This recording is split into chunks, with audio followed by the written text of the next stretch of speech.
Arman, I feel like you've probably been doing this your whole career, but I think I just saw it really for the first time because you're documenting it really well. And that is like your camp is, I think, really cool. You know, like you do the half in Russia where it's snowing and you're in mountains, and then you go to ATT in Florida. Like, what do you think some of the benefits are? Just mentally, physically, like preparing you for a fight? It seems like you have it honed pretty well at this point.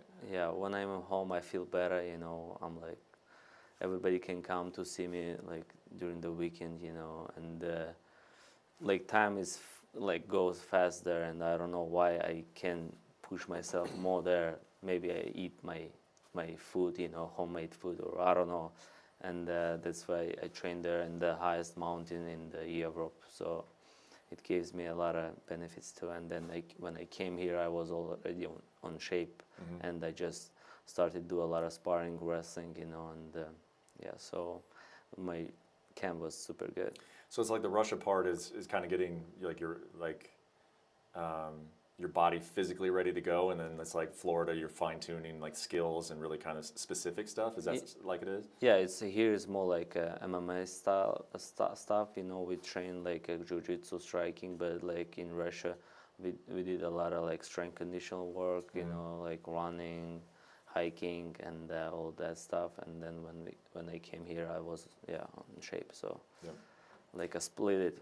And I didn't do a lot of strength conditional work on this camp in Florida, but I did already in Russia. So yeah, I feel like a lot of times when guys get to this position in their career, I hear them say like this is my title fight already. Like I already feel like it's a title fight, And for you, like I know you just told me off camera, like you got a bunch of people coming along with you. It's UFC 300. It's against a former champion in Charles who had a lot of title defenses. Like, does this already feel like a title fight or not yet? to be honest, yeah, I feel it's like a title fight. I take this fight like a title fight, because he's former champion, and when I beat him, people gonna say, "Oh, this guy deserves to fight for the title, and he can beat Islam." When you accepted this fight, did you know how popular Oliveira was? I mean, it just seems like everybody. I mean, we'll talk about what happened in Miami, I guess. Like it's just this guy's got a lot of fans, right? Have you felt that? And did you know that when you signed? No, I didn't know that. And when I thought like he's not that strong like I think now, because I didn't watch his old fights, and I thought it's gonna be more easier to fight with him. But now when I started to watch his old fights and like to know like all details, techniques, he's so technical, and I was preparing very well, and I had a good training camp, and he has a lot of fans, so like everybody texts me on commentaries that the champion has a name, Charles Oliveira, and like send a lot of messages with the Brazilian flag. Yeah. But it's funny, and all my coaches almost Brazilian here, so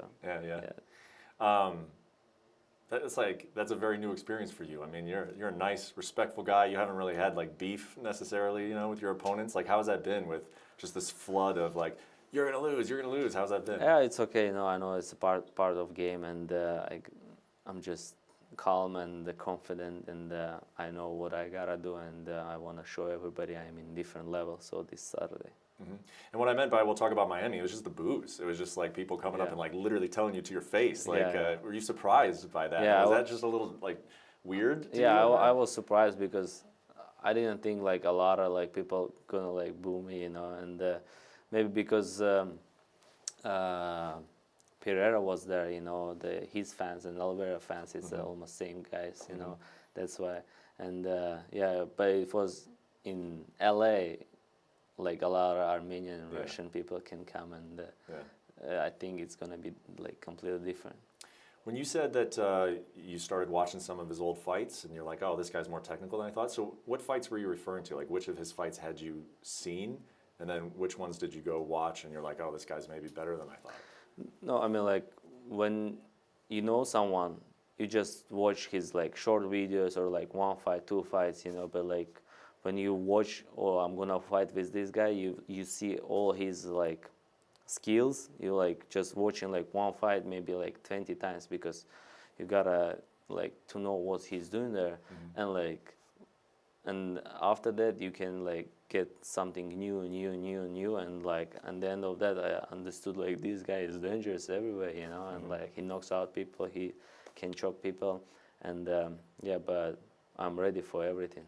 Do you see like are there patterns in what he does? Because I think of Charles as just so aggressive, just like straightforward aggressive that it kind of creates chaos a little bit. But like when you're watching him, do you find patterns? Like do you think you understand what he does, or is it going to be kind of chaotic fight in your mind? Oh, definitely he knows what he does. He's good when he's coming forward, and he has a good techniques. He does a lot of good combination. Yeah, he misses punches also, but like he's good. He's not just like borrow guy and like go forward just like to beat and knock out people. So he's technical.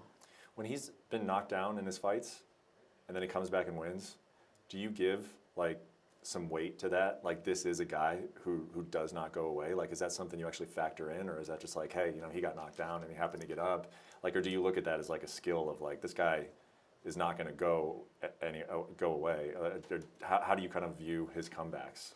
You know, he's like he can knocked out in the first round and like come to the second round and beat people. So that's why you gotta finish him on the first round, or if you like drop him, you gotta finish him because he can go on the second round and beat you. So he has a patience, and he's like he has a lot of experience, and he believes in himself every round.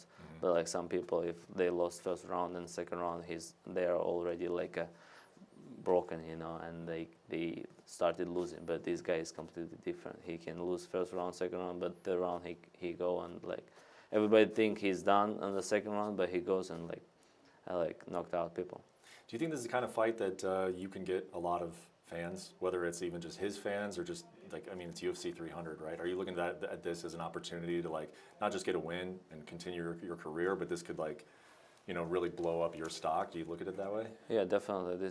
I'm looking for a lot of fans from this fight, to get a lot of fans, and a lot of people gonna know me because first of all, UFC 300 is the biggest event ever, and the second one is a contender number one fight, you know, and who winner is gonna fight for the title. It's the biggest opportunity in my life, and I don't want to miss it. Yep. And last thing, you know, you say winner's gonna fight for a title. It seems like are they kind of waiting to see what happens here? And like Islam in June, I mean, is that kind of what you're expecting? You win this fight and then you fight Islam in June, or how does this going to play out, do you think? To be honest, like I'm like now thinking about the Charles, and after Charles I can talk, you know, because I don't want to jump straight to Makachev. And yeah, June is too early, I think, for us, but because we gotta fight this weekend, and we never know what happened. So let's see, I win, and maybe I can get hurt or whatever. So, but like the best case scenario is beat Charles and fight for the belt in the summer. Do you think the walkout will feel any different? I mean, you've done some fights at the Apex. You know, this one's at UFC 300, T-Mobile. You're going to walk out, and Charles you're ranked below him, right? So you're going to be in the cage waiting for him. How do you think your nerves are going to be? Do you think it's going to feel different than some of the other ones? No, every fight is the same feeling. So like my first fight, and like this is the 11th fight in UFC, it's like same feeling. I thought, oh, I got like a lot of experience, and this time I'm not gonna nervous. And like every fight I get nervous and like scary, you know, and like not scary to get hurt, just to get lose, you know. I don't want to lose, so that's why. But my last fight was the main event with a big crowd too in Austin, and it was good. I expect the same feeling. Yeah. It's probably my favorite fight on the card, man. Can't wait to see it. And best of luck on Saturday. Thank you for the time. Thanks so much.